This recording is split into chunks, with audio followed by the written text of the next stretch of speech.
you want to make fajitas that have a sear like this without your house smoking like it's on fire? Oh, hey, what's up? I'm glad you found me today. Today, I'm whipping up some awesome steak fajitas inside of a pizza oven. That's right, inside a pizza oven. They come out amazing. You don't gotta smoke up your whole house, and you can get a really nice sear on these things that I would say rivals a restaurant. Let's talk meat.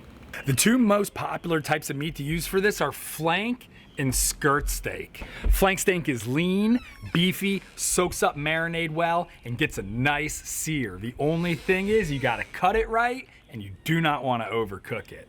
Skirt steak is probably my favorite if you can find it, just because it has a little bit looser of a grain structure, a little bit more fatty. I love that fat, and it still has a nice beefy flavor. This is definitely like what most Tex-Mexy type places use.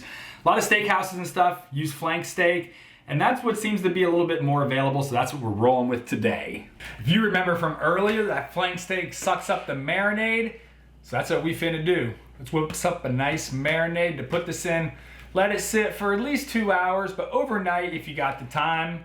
We're on a time crunch today, so we're gonna go like 3-4 hours. Let's talk spice package, okay? This is kind of my personal thing. You could look up whatever recipe you want to do for the marinade, but this is what I like doing, and I definitely recommend giving it a shot. I do garlic and cumin. I go kind of light on the cumin. I don't like a lot, but I do like that hint. I like super oniony, so I go with some dried chives and some onion powder. And then for a little twist, I do ginger, right? And while we're also keeping it kind of Asian side, I put soy sauce in for my salt. A little bit of dried cilantro keeps it fresh tasting. We get our acidity from some apple cider vinegar. And for a little bit of oil lube, I got some pumice olive oil here. Don't use seed oils. The easiest way to kind of put this marinade together is just whisk it all together in a bowl, and then we'll pour it on top of the meat inside of a gallon Ziploc bag. Measuring spoons and a whisk. All right, we're gonna start off with 1 teaspoon garlic, 1 teaspoon cumin, ½ a teaspoon dried chives. These things can kind of get out of control if you've never used them before. Next up, ½ teaspoon each of our onion powder and our ground ginger.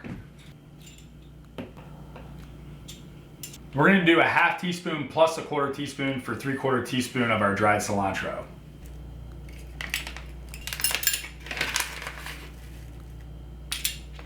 Last dry ingredient is that sugar. You know I like it brown. And I'm gonna do 1 tablespoon, guys. The sugar kind of like balances out all the flavors, and it also helps it caramelize and get that nice sear on it in the bighorn.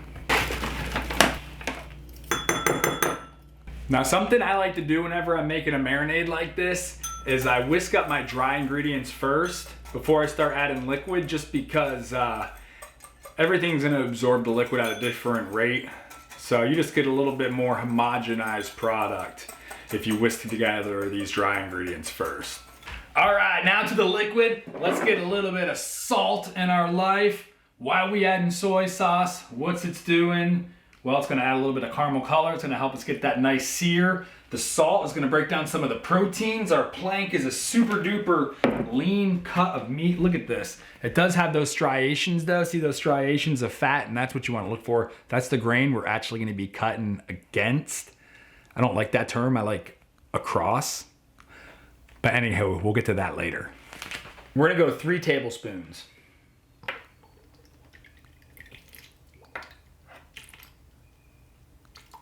That's a bartender pour right there. Next up, we have God's gifts to guts around the world. Of course, not this one. There ain't no mother in here, but still the same vibe. Apple cider vinegar, 2 tablespoons. Last but not least, gotta add that grease. We got our pumice olive oil. This is what's gonna kind of keep it from sticking to our cast iron skillet in the oven. It's also gonna allow it to sear up very, very bonita. 2 tablespoons on this too.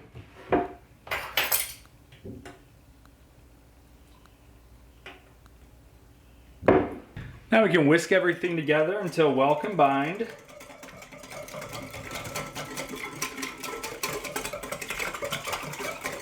If you're super duper germaphobe or maybe immune compromised, this is your time to taste your marinade and see if you like it. Don't be tasting it when it's in the bag. Well, this tastes pretty fire, so we're gonna go ahead and bag it and tag it.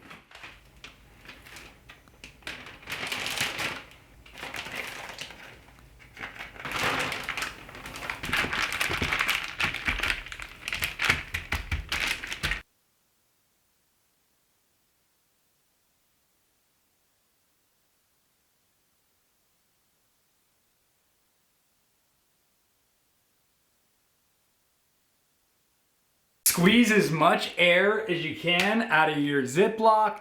Massage that marinade onto the meat so it's nice and evenly coated.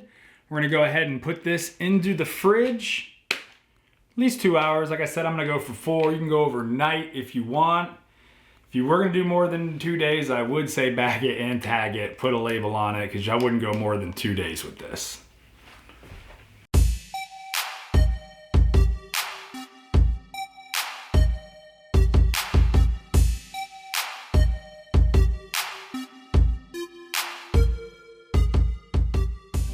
Everybody knows that if you're gonna do full send fajitas, you gotta have the peppers and onions, but I know might not everyone know how to cut them up right. So let me show you how to break down this O. Gotta get the skin off. We're gonna lob both ends off and whack it right in half. Now we can easily peel back the skin and start making our 1/4 to 1/2 inch slices along our onion. This is called julienne cut. I prefer more of kind of like a 5/16.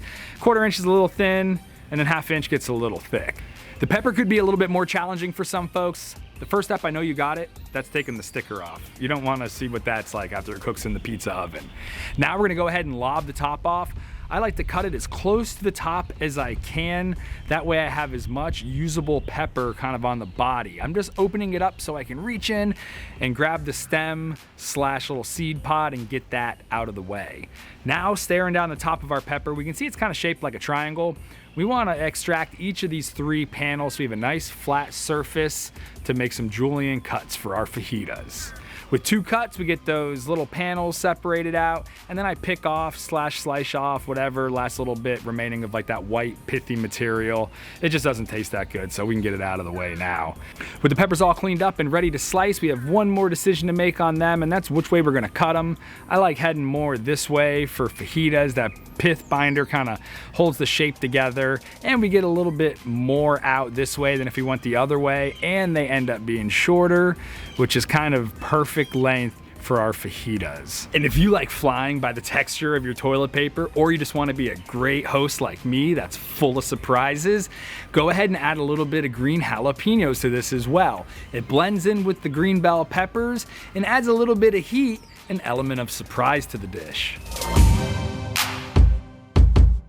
About 45 minutes before you're ready to start cooking your meat, you want to get it out of the refrigerator and let it get up to room temperature. This is going to be imperative to getting a very nice sear and cooking it to the proper temperature and not having the inside be ice cold. Some other things we want to get ready now is our carving station. Really just a cutting board and a knife will do it. The bigger the better on this one. Also, I got a Super 70s plate with a sheet of foil, the same exact size we're gonna use to tent our meat in after it's grilled. We're preheating our oven. We're shooting for between 700 and 800 degrees.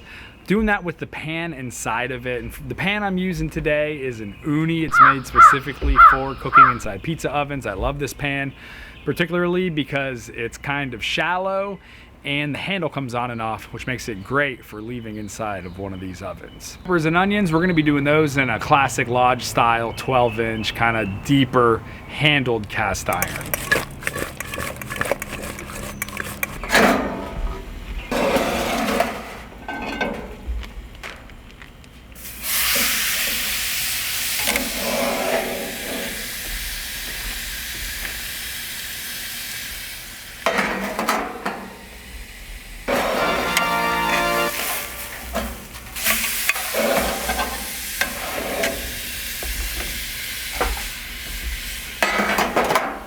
Fajitas have been in for a little over 2 minutes.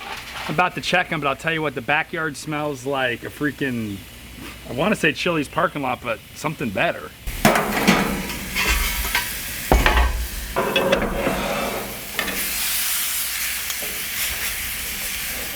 I'm gonna go ahead and do 30 more seconds on each side.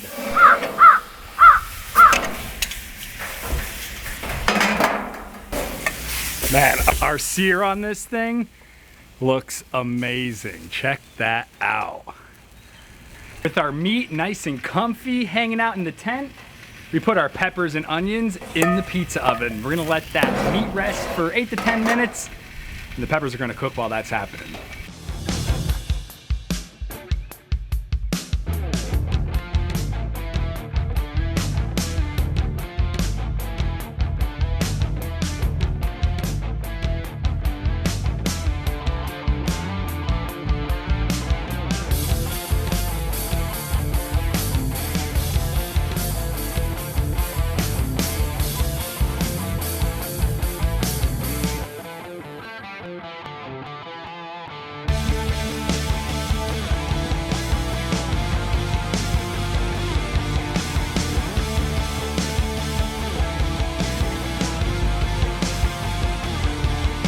Looks like we got about a medium cook, and that was with a minute on each side. So definitely go 45 seconds each side if you want that medium rare.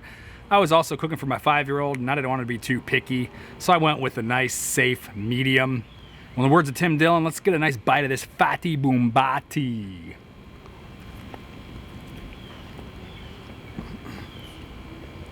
Primo. If you guys like this video, if you learned something today, please subscribe, come back. Let's do it again. I'll see you next time. Peace. 10 wrapped in silk, soaked in gin. 10 wrapped in silk, soaked in gin. She ain't dead if she still leaves marks.